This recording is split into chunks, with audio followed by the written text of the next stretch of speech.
C. Verma, Rotational Mechanics, Numerical 84.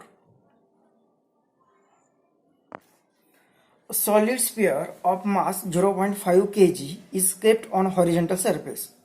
The coefficient of static friction between the surface in contact is 2.2 divided by 7.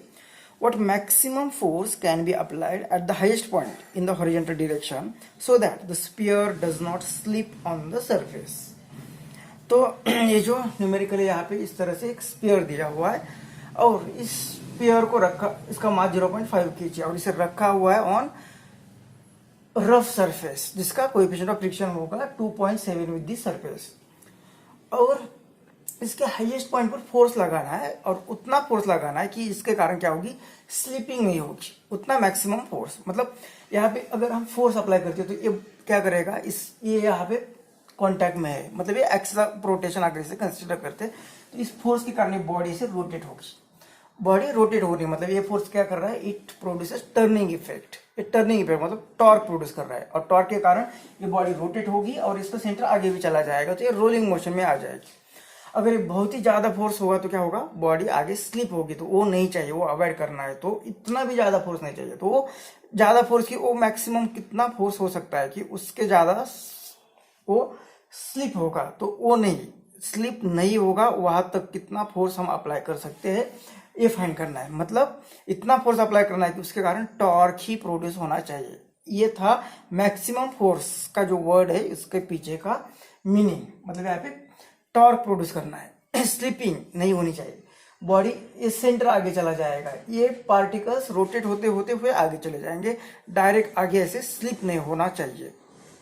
तो यहाँ पे उस time पे हमें force find करना है। तो फोर्स इज इक्वल टू क्या होता है, मास इनटू एक्सेलरेशन। ये फोर्स कौन सा होता है, ये फोर्स होता है नेट फोर्स, मतलब उस बॉडी पर लगने वाले सभी फोर्सेस कौन कौन से लग रहे हैं।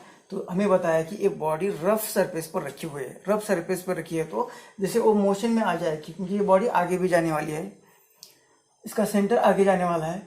मतलब यहाँ पे ये जो सरफेस होगा, ये सरफेस रोटेट होगा तो एक पार्टिकल ऐसे पीछे जाने वाले हैं, मतलब यहाँ पे फ्रिक्शन होगा, फ्रिक्शन फोर्स यहाँ पे होगा, तो उसकी डायरेक्शन कैसी लेंगे।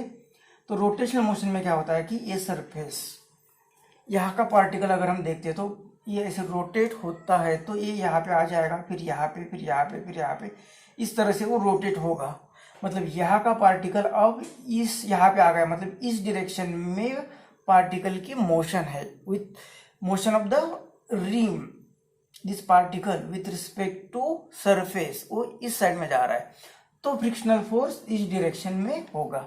स्लिपिंग में ब्लॉक के टाइम हम लिखते थे कि जिस डायरेक्शन में बॉडी जा रही है उसी डायरेक्शन, उसके अपोजिट डायरेक्शन में फ्रिक्शनल फोर्स होता है, लेकिन रोटेशनल मोशन में बॉडी का सेंटर जिस डायरेक्शन में आता है उसी डायरेक्शन में फ्रिक्शनल फोर्स भी होगा। मतलब यहाँ पे फ्रिक्शनल फोर्स इस डायरेक्शन में होगा, तो बॉडी पर नेट फोर्स, अब ये फोर्स और ये फोर्स दोनों फोर्स एक ही डायरेक्शन में है तो उसकी वेक्टर एडिशन होगी। मतलब नेट फोर्स कितना आएगा, F प्लस ये फ्रिक्शनल फोर्स, ये फ्रिक्शनल फोर्स अब is equal to mass into acceleration. अभी फ्रिक्शनल फोर्स कितना होगा, म्यू एन, एन मतलब mu M G is equal to mass into acceleration, A plus mu M G is equal to F A. अब यहाँ पे mu दिया हुआ है, एम दिया हुआ है, जी पता है, इज इक्वल टू मास पता है, तो एक्सेलरेशन फाइंड करना पड़ेगा। एक्सेलरेशन, तो एक्सेलरेशन कहाँ से मिलेगा, एक्सेलरेशन होता है आर अल्फा। अल्फा क्यों, क्योंकि यहाँ पे टॉर्क प्रोड्यूस करने वाले, टॉर्क प्रोड्यूस होने वाला है, तो टॉर्क होता है तो यहाँ पे torque is equal to I alpha, तो वहां से अल्फा मिल जाएगा, torque is equal to I alpha. लेकिन टॉर्क यहाँ पे कितना होगा, एफ इंटू परपेंडिकुलर डिस्टेंस, तो एफ यहाँ पे है। अब अगर हम मानते हैं कि ये बॉडी यहाँ पे ऐसी, ये बॉडी इस डायरेक्शन में रोटेट होने वाली है, इस डायरेक्शन में रोटेट होने वाली है, ऐसी रोटेट होने वाली है, तो ये पॉइंट ऑफ कांटेक्ट के अराउंड रोटेट होने वाली है। तो इस फोर्स का और यहाँ पे, इस फोर्सेस का और यहाँ पे परपेंडिकुलर डिस्टेंस कितना होगा, R plus R two R, मतलब ये torque is equal to F into two R हो जाएगा इंटू आई अल्फा। अब हम ये भी मान सकते हैं कि ये बॉडी इसके अराउंड भी रोटेट हो रही है, इसके अराउंड भी रोटेट हो रही है, तो वो भी कंसिडर करेंगे। पहले इस मेथड से सॉल्व करते हैं। इसे लिख देते हैं हम मेथड 1, इसे लिख देते मेथड 1। क्या है मेथड 1? कि इस केस में हमने इस पेयर को रोटेट किया है about an axis passing through the point of contact between the sphere and rough surface. इस यहाँ से ये एक्सिस जो जा रहा है उसके अराउंड बॉडी रोटेट हो रही है, ये कंसिडर करके हम इसे देख रहे हैं। तो आई कितना आएगा फिर? तो आई मतलब इस एक्सिस के around moment of inertia of this body.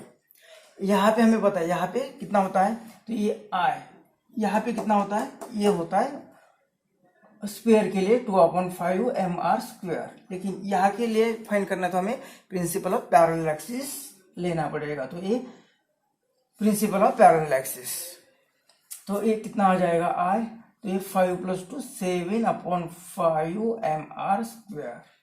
तो ये आई की वैल्यू यहाँ पे पुट कर देते हैं। तो ये F × 2r = आई की वैल्यू 7/5 mr² इंटू अल्फा। तो कितना आ जाएगा अल्फा? वेल इसे भी m सेम ही है, तो एक r इसके लिए चला जाएगा अल्फा। तो ये 5 इधर आएगा, तो 5 × 2 10। ये f, अब ये 7 नीचे आ जाएगा, ये m भी नीचे आ जाएगा और ये r बचेगा = अल्फा। हमें एक्सेलरेशन चाहिए। एक्सेलरेशन क्या होता है? एक्सेलरेशन होता है a = r अल्फा, मतलब एक्सेलरेशन = r अल्फा। तो ये इसके r से मल्टीप्लाई करेंगे, 10f 7mr, ये हुआ अल्फा इंटू r। तो ये r चला गया, तो एक्सेलरेशन मिल गया हमें 10f और ये डिवाइडेड बाय 7m। इस एक्सेलरेशन की वैल्यू यहाँ पे पुट कर देते हैं। तो 7f प्लस म्यू mg कितना है, A mu mg = mass into acceleration 10f/7m। m चला गया, सभी m एक ही है, इस बॉडी का ही मास है सिर्फ यहाँ पे। तो अब इस f को इस साइड में भेज देते, तो ये म्यू mg = 10f/7।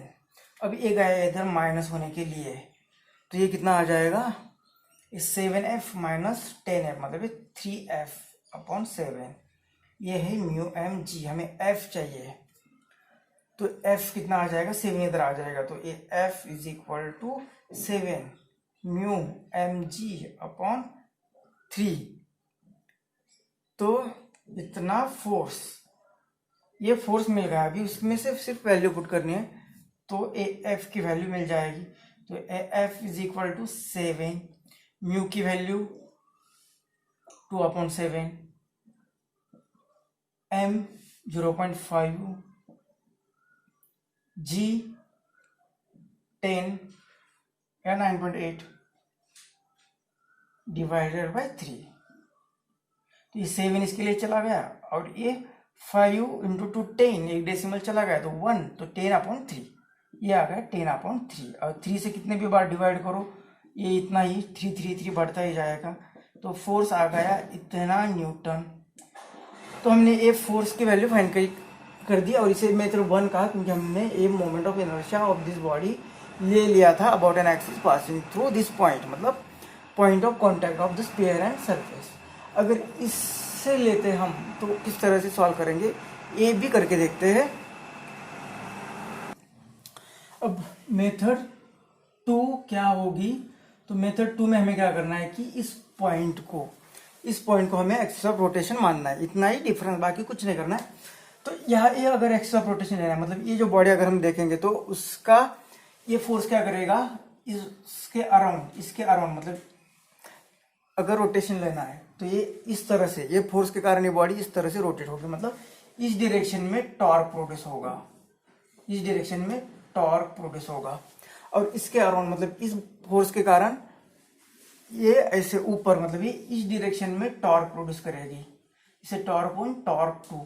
तो टॉर्क = जो अल्फा होता है, टॉर्क नेट टॉर्क, मतलब ये टॉर्क वन अभी क्लॉकवाइज और एंटी क्लॉकवाइज, एंटी क्लॉकवाइज है तो उससे, और ये एंटी क्लॉकवाइज, तो नेट टॉर्क कितना आ जाएगा, उसका मैग्नीट्यूड दोनों की सब्ट्रैक्शन।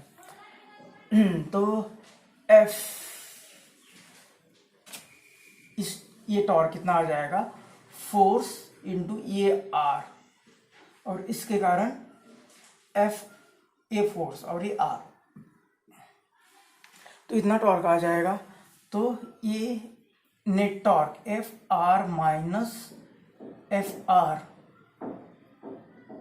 ये फ्रिक्शनल फोर्स और ये R is equal to I alpha. अब आई कौन सा, तो ये मोमेंट ऑफ इनर्शिया ले रहे हैं हम about an axis passing through centre of this sphere. तो ये आई की वैल्यू क्या होगी, यहाँ पे ये आई होगा 2/5 mr स्क्वेयर आई, और ये अल्फा। अब यहाँ पे सब जगह से r कॉमन ले लेते, तो सब जगह से r गायब होगा, तो ये f minus A F is equal to 2/5 am, और ये r अल्फा, और ये r अल्फा क्या होता है, a एक्सेलरेशन। तो ये आ गया एक्सेलरेशन, और एक्सेलरेशन की वैल्यू यहाँ पे मिल रही है हमें, स्टार्टिंग में यही किया था। तो एक्सेलरेशन a कितना मिल रहा है, ये m सिर्फ a mu M G total resultant force divided by mass is the acceleration. ये पुट करेंगे यहाँ पे, तो ये f माइनस एफ को इधर भेज देते, उसका कुछ काम नहीं, तो इस plus is equal to 2/5 m, इसकी वैल्यू ये पुट करते, f plus mu M G divided by m, और इसे इस साइड में भेज देते हैं, तो ए एफ फ्रिक्शनल फोर्स, और फ्रिक्शनल फोर्स कितना होगा, म्यू एम जी, ये frictional force mu M G. तो ये एफ यहाँ पे आ रहा है, ये तो मल्टीप्लाई है, तो ये इधर चला जाएगा, तो ये 2/5 ब्रैकेट में रहा एफ, ब्रैकेट में एफ रहा, तो ये एफ मल्टीप्लाई करते प्लस 2/5, ये टर्म भी से मल्टीप्लाई करते म्यू एम जी प्लस ये म्यू एम जी, तो ये इससे इस साइड में ले लेते, तो f minus 2/5 f is equal to 2/5 mu M G plus mu M G. तो ये 5 minus 2 3f/5 is equal to ये 5 प्लस 2 7/5 म्यू एम जी। 5 गया, f कितना रहा, f रहा ये 7/3 और ये म्यू एम जी। तो ये f is equal to value put करते, म्यू की वैल्यू 2/7, 7/3 2/7, m की वैल्यू 0.5 और g की वैल्यू 10 अगर ली तो इट्स 7, तो चला गया। अब 0.5 इंटू 2 1 आ जाएगा 1, और ये रहेगा f कितना, f रहेगा 10/3। अब इसे कितने भी बार डिवाइड करो ये 3 ही आता रहेगा। तो ये फोर्स इज इक्वल टू यहाँ पे मिला हमें, F force is equal to यहाँ पे मिला हमें 333 न्यूटन। तो दोनों टाइप से अलग अलग टाइप से हमने डिस्कस किया।